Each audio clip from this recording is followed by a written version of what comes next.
Prime Minister Lawrence Wong says the Trump-Xi meeting on the sidelines of the APEC Economic Leaders Meeting has provided some stability. However, countries need to be realistic about what it means long-term. PM Wong was speaking to the media as he wrapped up his trip to the APEC summit. Claudia Lim with more. Prime Minister Lawrence Wong has called the Trump-Xi meeting a good discussion that's provided guardrails around the US-China relationship. While this is much needed to provide predictability, he also calls it a temporary truce with underlying structural issues not fully resolved. The rivalry between the two countries remains, the mutual suspicion, the distrust of one another remains. The continued attempts to insulate themselves from one another, I'm sure, will continue. So we just have to be realistic. PM Wong says US trade policies have shifted away from being open and free to reflect American society's views that this has not benefited their people. Across the world, advanced economies are also reshoring more manufacturing.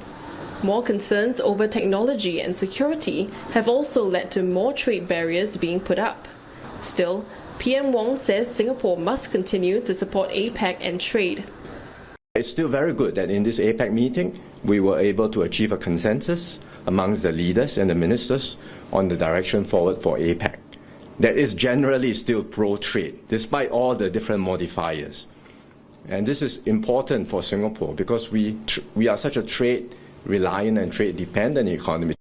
PM Wong adds that other smaller, trade-dependent economies are very like-minded, and there are opportunities to work with them to push frontiers and harmonize standards among each other.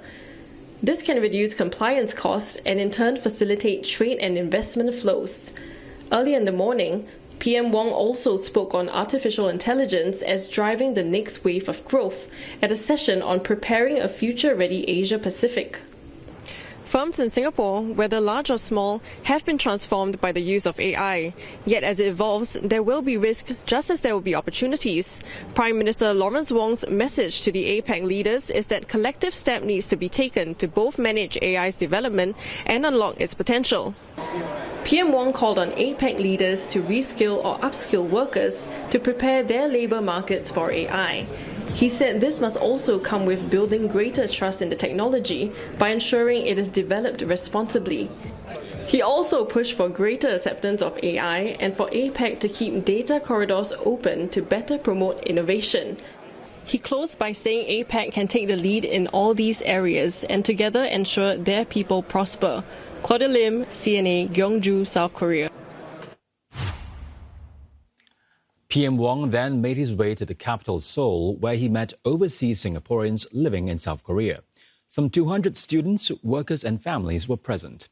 Tomorrow, PM Wong will meet President Lee Jae-myung and lay a wreath at the Seoul National Cemetery.